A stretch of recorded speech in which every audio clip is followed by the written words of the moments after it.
جب میرا بندہ کسی محفل میں میرا ذکر کرتا ہے میں اس سے کہیں بہتر محفل میں اس کا ذکر کرتا ہوں۔ اللہ کی محفل تو ملائے اعلیٰ کی ہے، ملائکہ مقربین کی ہے۔ بہرحال اللہ کو تم اپنے دل میں مستحضر رکھو، اللہ تعالیٰ تمہیں بھی یاد رکھے گا۔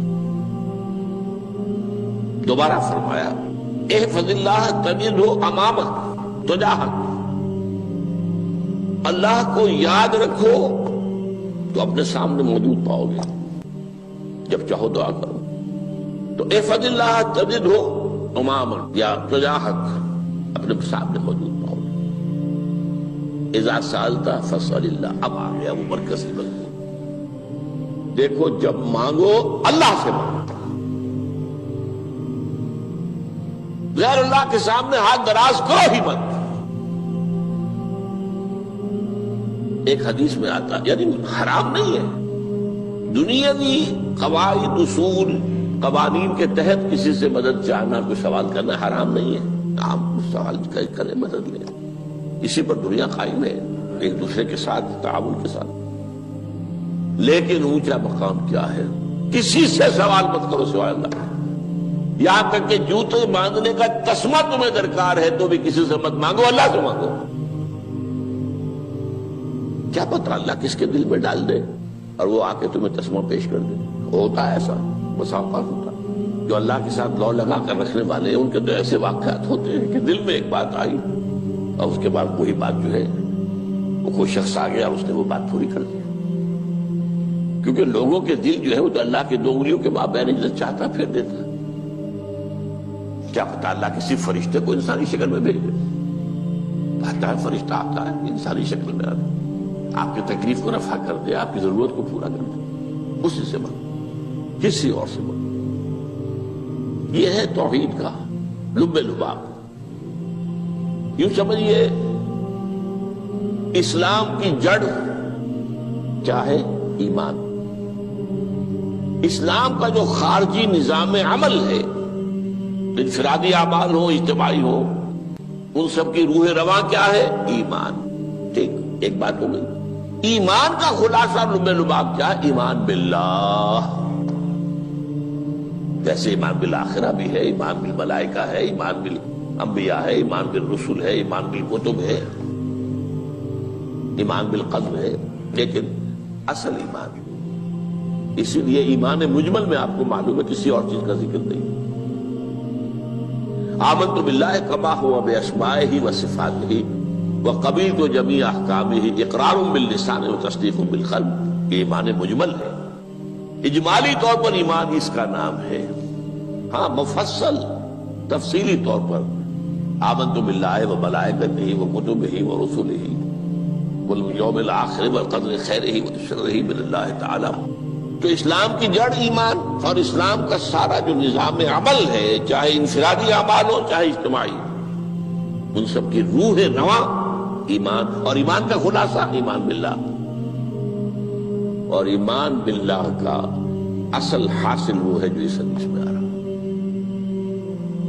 اس کے دو ہیں تقاضے، عبادت صرف اسی کی، استعانت صرف اسی سے۔ اس لیے میں نے سورہ فاتحہ کا تذکرہ شروع میں کیا۔ یہ عبادت کا جوہر ہے، عبادت کا جو ہے یہ ایمان کا حاصل، عبادت صرف اس کی ہے اور استعانت صرف اس سے۔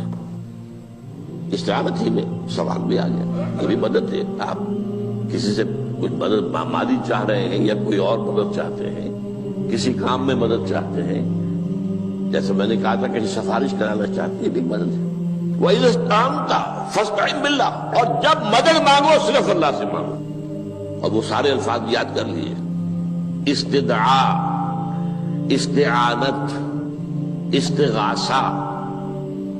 یہ جو غوث اعظم سے استغاثہ کیا جاتا ہے تو شرک ہے۔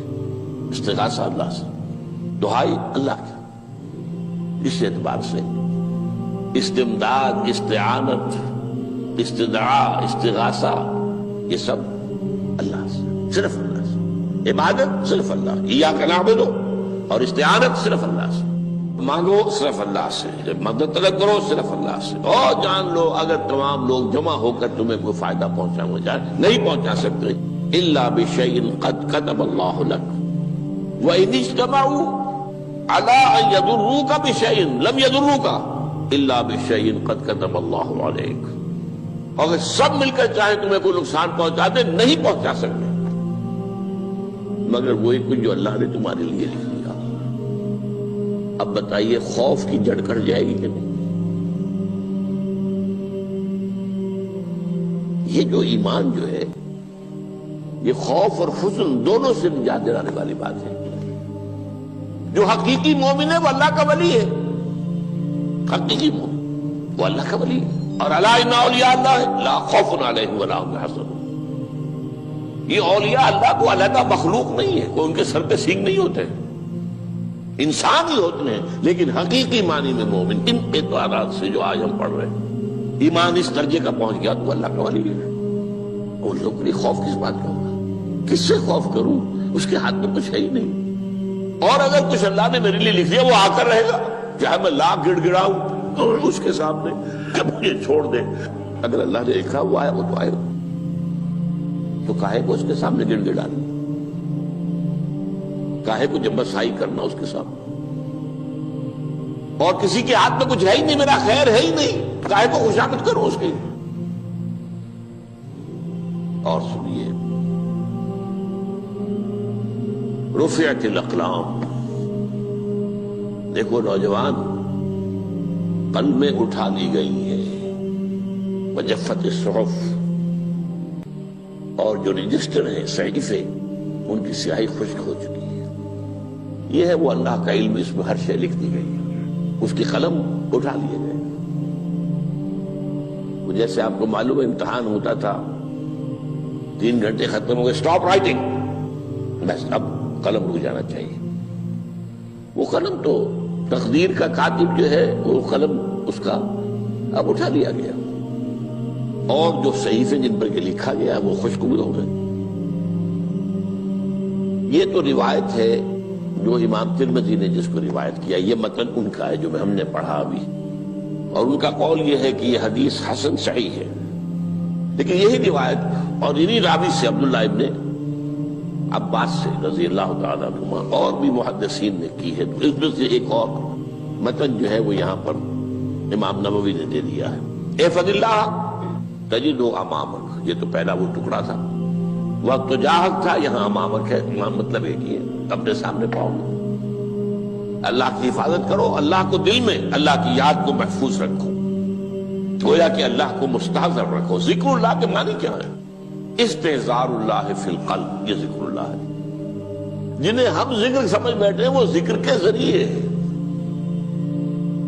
اقیم الصلاۃ لذکری، نماز قائم کرو میری یاد کے لیے، نماز ذریعہ ہے یاد کا۔ یہ علیحدہ بات ہے کہ آپ نے 17 رکعتیں بھی پڑھ لی ہو عشاء کی اور یاد آپ کو آئی ہی نہیں کوئی، آپ تو ایک میکینیکل انداز میں جو ہے وہ اٹھک بیٹھک کر رہے ہیں اور آپ کی زبان سے کچھ بھی نکل رہا ہے، تو اس کا آپ کے شعور سے، دل کی گہرائی سے کوئی رابطہ ہے ہی نہیں، وہ ذکر تو نہیں ہوا۔ ہاں نماز فرض تھی وہ ادا ہو گئی، آپ کی ایک فرض ادا ہو گئی۔ تو جنہیں ہم نے ذکر سمجھا وہ ذرائع ذکر ہے، اللہ اللہ سبحان اللہ زبان سے، یہ تاکہ اس کے نتیجے میں وہ ذکر حاصل ہو جائے۔ استحضار اللہ فی القلب، ذکر کے معنی ہے استحضار اللہ فی القلب۔ تعرف الی اللہ فی الرخاء، اور دیکھو کشادگی کے وقت میں تم اللہ کو یاد رکھو، اللہ کی طرف رجوع کیے رہو، بھول نہ جاؤ۔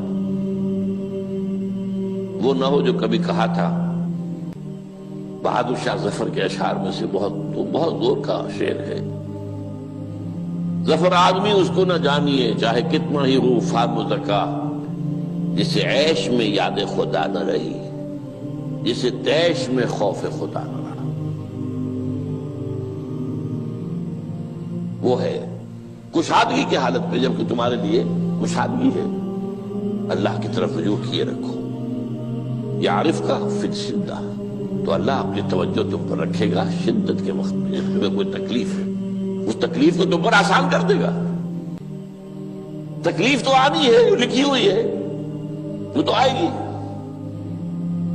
لیکن یہ کہ اللہ تعالیٰ اس کی شدت کو ایک ہی چیز ہے جس کو ایک انسان بہت شدت کے ساتھ محسوس کر رہا ہے، دوسرا آدمی اتنا نہیں محسوس کر رہا ہے، احساس کا معاملہ ہوگا نا۔ وہ تو اصل میں اگر انسان کی نرز کٹی ہوئی ہے تو احساس ہوگا ہی نہیں، سرے سے ہی نہیں ہوگا۔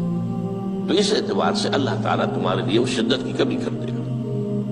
وَاعْلَمْ أَنَّمَا أَخْطَأَكَ لَمْ يَكُنْ لِيُصِيبَكَ، اور جان لو جو چیز تم سے چھوٹ گئی ہے، رہ گئی ہے، وہ ہرگز تمہیں ملنے والی نہیں تھی۔ اب آپ نے کسی ملازمت کے لیے درخواست دی ہے، درخواستیں مانگی گئی ہیں، اپنی سی محنت کر لی، نہیں ملی ملازمت، اب آپ بیٹھے ہوئے افسوس میں، رنج میں، غم میں، فلاں نے یہ کر دیا، فلاں نے یہ کر دیا، وہ فلاں جو ہے بڑی تکڑی سفارش لے آیا تھا، فلاں نے رشوت دے دی۔ چھوڑو میاں اس کو، وہ تمہارے لیے نہیں تھی۔ کاہے کو اپنے ذہن کے اندر یہ کھچڑی پکا رہے ہو بیٹھے ہوئے؟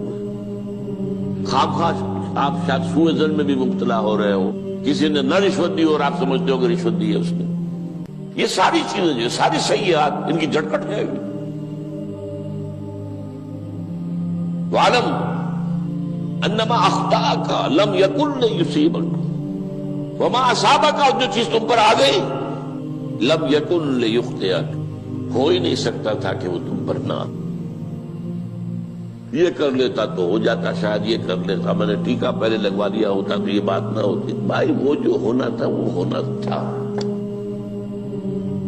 اب یہ وہ چیز ہے جس سے انسان میں کیفیت پیدا ہوتی، تسلیم و رضا۔ ہم بھی تسلیم کی خو ڈالیں گے، بے نیازی تیری عادت ہی صحیح، اے اللہ جو تو نے چاہا مجھے قبول ہے۔ اسی لیے میں نے آپ کو آیتیں سنائی سورہ تغابن کی، ما اصاب من مصیبت الا باذن اللہ، کوئی مصیبت نہیں آتی مگر اللہ کے اذن سے۔ وَمَن یؤمن باللہ یہدی قلبہ، جو اللہ پر ایمان رکھتا ہو اللہ اس کے دل کو ہدایت دے دیتا ہے۔ ہدایت کس بات کی؟ تسلیم و رضا۔ سر دوستاں سلامت کہ تو خنجر آزمائی، نہ شبد نصیب دشمن کے شبد ہلاکت تیغت۔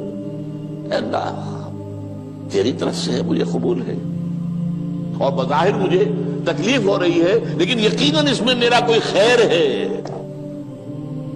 بیدک الخیر، تیرے ہاتھ میں تو خیر ہی خیر ہے، جو بھی تیری طرف سے آئے۔ سر تسلیم خم ہے جو مزاج یاد میں آئے۔ اور یہ مضمون جو ہے زیادہ بڑے پیمانے پر سورہ حدید میں آیا ہے۔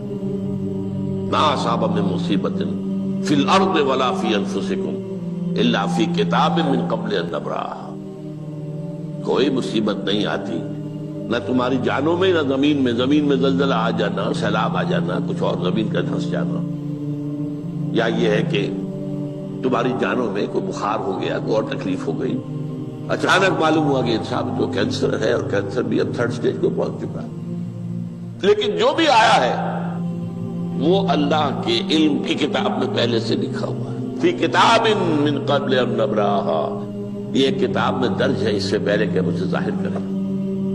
اس کا نتیجہ کیا نکلنا چاہیے؟ لیکن لا تأسوا علی ما فاتکم ولا تفرحوا بما آتاکم، افسوس نہ کیا کرو جو تم سے جاتا رہے، چھوٹ جائے، کوئی عزیز فوت ہو گیا، کوئی موقع ہاتھ سے نکل گیا، ارے بھائی میں چوک گیا، بڑا موقع تھا، اب اس پر افسوس کر رہے ہیں۔ نہیں، جو چیز دیکھیں لا تأسوا علی ما فاتک ولا تفرحوا بما آتاک، جو اللہ تمہیں دے دے اس پر اتراؤ مت۔ وما اصابک لم یکن لیخطئک واعلم ان النصر مع الصبر، اور جان لو اللہ کی مدد صبر کے ساتھ آتی ہے، جو آئے اس کی طرف سے جھیلو، زبان پر کلمہ شکوہ اور شکایت نہ آئے، اللہ سے شکایت نہ آئے، تسلیم و رضا، جو تیری رضا ہے۔ تیری صحت ہمیں منظور ہے لیکن اس کو، مولانا محمد علی جوہر ایک مرتبہ جیل میں گئے، ایک بیٹی بیمار ہوئی، فوت ہو گئی،